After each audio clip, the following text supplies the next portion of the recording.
तो आज हम एग्जाम्पल 1.4 करेंगे चैप्टर 1 सॉल्यूशन से। एग्जाम्पल 1.4 हेनरी लॉ पर बेस्ड है। क्या कह रहा है? If N2 gas is bubbled through water, अगर N2 गैस को हम वाटर में बबल कराएं यानी वाटर में पास कराएं at 298 kelvin, how many millimoles of N2 gas will dissolve, तो कितने मिलीमोल्स N2 गैस के जो है वो उसमें घुल जाएंगे पानी में इन 1 लीटर ऑफ वाटर। और ये हम 1 लीटर पानी में कर रहे हैं। Assume that N2 exerts a partial pressure of 0.987 बार, और हम यहाँ पर N2 पर जो प्रेशर लगाया जा रहा है वो 0.987 बार का लगाया जा रहा है। Given that Henry law constant for N2 at 293 Kelvin is 76.48 K बार। ठीक है, अब पहली बात तो ये है कि जब मेरे पास प्रेशर, ठीक है, हम सबसे पहले बात करते हैं हेनरी लॉ की। हेनरी लॉ है क्या? P is equals to, P किसके लिए है? N2 के लिए, है ना। मैं N2 के लिए बात कर रहा हूँ तो P N2 is equals to KH dot chi N2। काई इज अ मोल फ्रैक्शन, ये हमारा हेनरी लॉ होता है। P is equals to KH into chi. ठीक है, हमें यहाँ पर गिवन क्या है? देखिए गिवन जो सबसे पहले है हम वो लिख लेते हैं। गिवन है pressure, partial pressure that is P N2 0.987 बार। दूसरा मेरे को हेनरी लॉ कांस्टेंट गिवन है KH। KH is equals to कितना? 76.48 K बार। देखिए ये बार में है, K बार में है, इसको बार में लाने के लिए 10 की पावर 3 से मल्टीप्लाई करेंगे। Then KH is equals to 76 और 10 की पावर 3 से मल्टीप्लाई करेंगे तो बन जाएगा 480 इतना बार। ठीक है, अब यहाँ से इजीली मेरे पास ये और ये दोनों वैल्यूज हैं। मैं यहाँ से काई की वैल्यू निकाल सकता हूँ, mole fraction of N2। Then mole fraction of N2 is equals to, ये डिवाइड में चला जाएगा, P N2 बाय KH। अब P N2 कितना है? P N2 हमारे पास है 0.987 बार और KH कितना है? 76.48 K बार।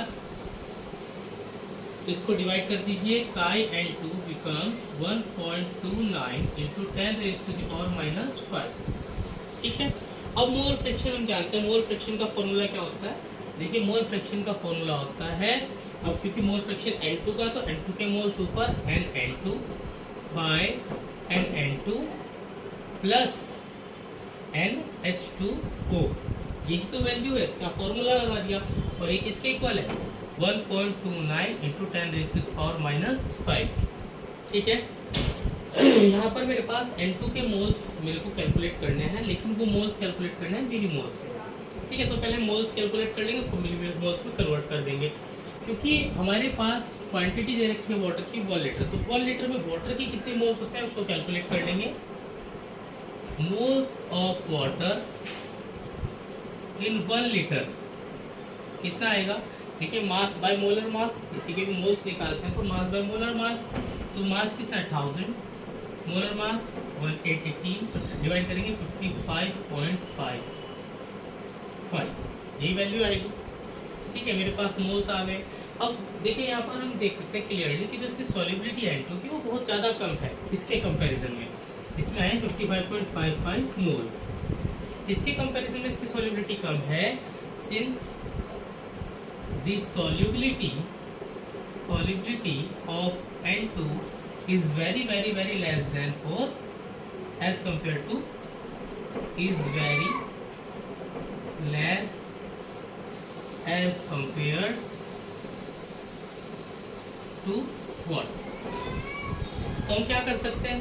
हम यहाँ पर तो डिनोमिनेटर में गैस के मोल्स को नेग्लेक्ट कर सकते हैं, मतलब NN2 is very less than NH2O, so NN2 becomes 0।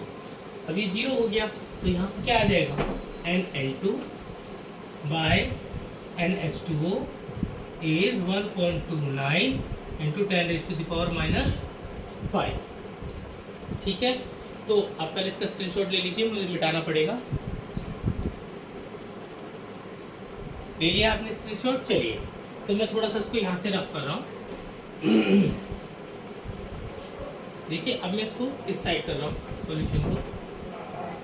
यहाँ पर NH2 की वैल्यू हमारे पास है 55.5 and N2 by 55.55 is equals to 1.29 into 10⁻⁻⁵। इसकी मल्टीप्लाई कर दीजिए, N N two is equals to 1.29 into 55.55 into 10⁻⁻⁵।